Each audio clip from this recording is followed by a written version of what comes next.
जय गुरुदेव, जय महाकाली। आप सभी साधकों का जय महाकाली साबर मंत्र विज्ञान के आपके अपने इस चैनल पर स्वागत है। एक ऐसा प्रयोग जिसमें कोई बड़े विधि विधान नहीं है, लेकिन अगर आप जीवन में स्ट्रगल कर रहे हैं, कर्ज में फंसे हुए हैं, सामने कोई रास्ता नहीं दिख रहा, कामकाज नहीं है, नौकरी नहीं है, व्यापार नहीं चल रहा है, घर में लड़ाई झगड़े होते हैं, जीवन में असफलताएं प्राप्त हो रही, तरक्की नहीं दिख रही है, तो ये प्रयोग आपके लिए है।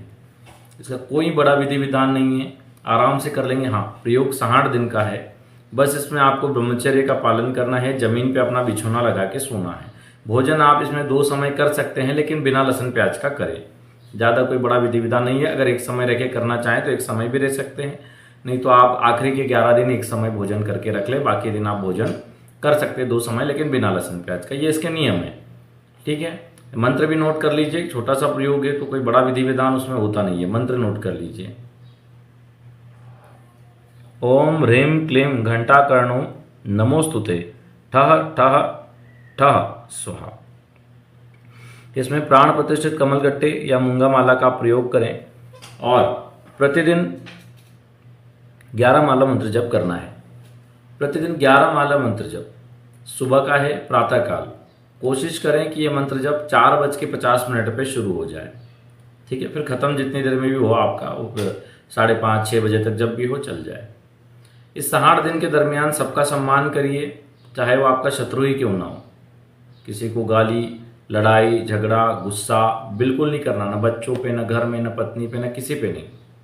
अगर इसका रिजल्ट चाहिए तो शांति से बस मंत्र जप करो और इसका रिजल्ट देखो, ये जीवन को बदलने वाला साबित होगा। अब इसके क्या फ़ायदे हैं उसको भी समझ लो। इसको करने से जीवन में जो रोड़े आ रहे हैं वो दूर होंगे, आसानी से सफलता प्राप्त होगी। आप देखोगे कि जो काम बहुत लंबे समय से आपके अटके थे, या आप किसी प्रॉपर्टी को खरीदने या बेचने का सोच रहे थे, वो नहीं हो रहा था, या व्यापार में आपको प्रमोशन नहीं मिल पा रहा था, इच्छित जगह पे ट्रांसफ़र नहीं हो पा रहा था, वो सारी समस्याएं सुलझ जाएगी। आप खुद देखोगे कि चमत्कारिक रूप से लाभ होना शुरू हो गया है।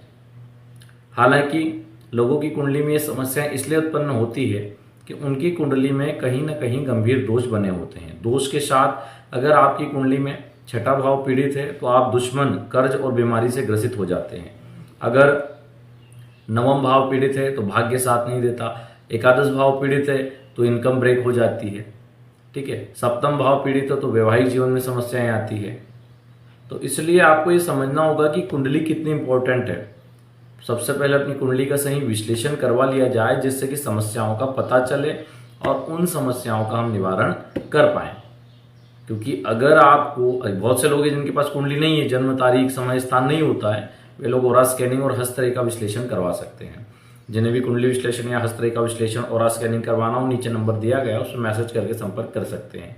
और एक चीज़ और कि जो लोग कभी भी फ़ोन लगा देते हैं, दिन में सिर्फ 12 से 4 फ़ोन लगाओ।